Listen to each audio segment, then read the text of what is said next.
as presented, or is there cases where we might want to review that list? And we have to review it, make sure they are a registered Democrat, Republican, Independent before that they can work. so if we approve it and we would find that there's an issue, we can still come back and correct it. Don Whitman's office would correct that. As soon as we approve the list here that we were that were They'll presented, check it then. they will check to see the workers, and then they have to send out notices. All right. All yes vote? At least it's gonna have. I'd just like to be notified if there's any problems with the Republican list. I'm sure they will. I'm sure they will talk to you many times about Okay. that. All All right, thank you. I need a motion to release the duties of Sheriff Jerry Bowman as administrator of the estate of Trina Hunter due to her residence being in Boone County. Second. Motion second. All yes, motion carries. Okay, public comments. Anyone in the audience that's not on the agenda that would like to speak at this time? Mr. Sharp? Mr. Sharp. I don't know whether you did it on purpose or not, but the bid for the energy efficient community block grant, you missed it. No, we did it when Jimmy I did was when he saying. Oh, you did it? Yeah, I Oh, did okay, about a okay. word. The other is, in the Charleston Gazette, I think it was Tuesday, the bottle bill has been reintroduced, and it's Barbara Fleshauer, Democrat Morgantown, is the lead sponsor of the bill, and I would appreciate everybody would get on her website, and if you approve of the bottle bill, give her the thumbs up. It's going to create about 220 full-time jobs and 660 part-time jobs. And of course, you divide that by 55 counties, so that tells you about what you have here. So, but What is the bottle bill, sir? it's a container bill. It's a tax.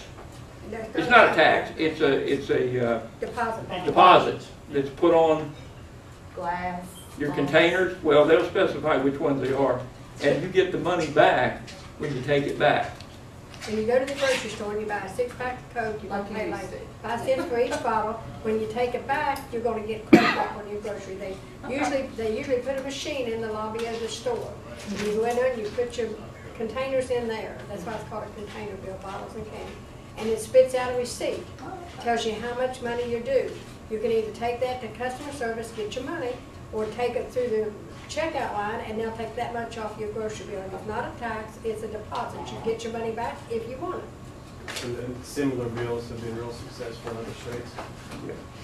I think that their estimate on the amount of jobs is a little undercut. I estimate it to be a good bit higher than that. My own estimate, I would think that it would require at least 8 to 10 people in every county to operate this thing, you know, like on a full-time basis. And so if you had that many jobs, I mean, you got to have somebody on duty for people to bring these things back, and you got to have them all day long because people are coming in all day long. So, I like the concept. I just never understand it completely. I don't think. I probably haven't read enough. I do like the concept of container deal because of just keeping things cleaner.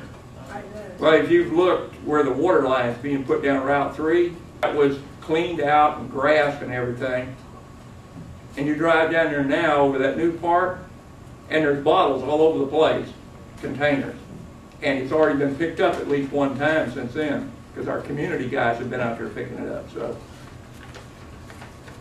I guess if you deposit 5 cents for the bottle or 10 cents for the bottle, I know the bottle people, they always fight it, but I never had figured out exactly how can you make enough money to pay people to do this, or is that an extra, somewhere else you got to get that money? well, I think mainly the way it works is a lot of tourist states have got it.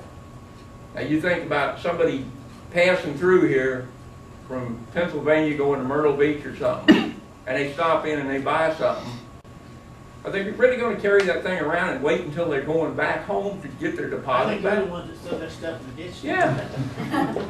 Yeah, so, I mean, they've already proven in California that the first year that they enacted theirs, there was 40% not returned that deposits were taken. So that, you know, that's a lot of money. Of Yeah. course, it wasn't California with so many people. That's a lot of money. And they had we heard a man speak afterward from California that the state was going to have him to come in and start this thing for the bottle bill, you know, redemption centers and all. And he said the only problem they had was they had to set aside, wasn't really a problem, so much money for anticipated returns. Well, these people did not return it. Right. So they've got millions and millions of dollars sitting in a fund at the state that they can't do anything with because it's earmarked for the return of these bottles. Now, some young kids go out here and pick up 500 bottles. The money has to be there to give to them, so they can't do anything with this money. So this money is just sitting there. I guess it's getting interest and everything, and the state could use it for the interest. But that was the only problem they had, which is a good problem, Yeah. actually. But they do earmark certain amounts of money to guarantee that the money will be there.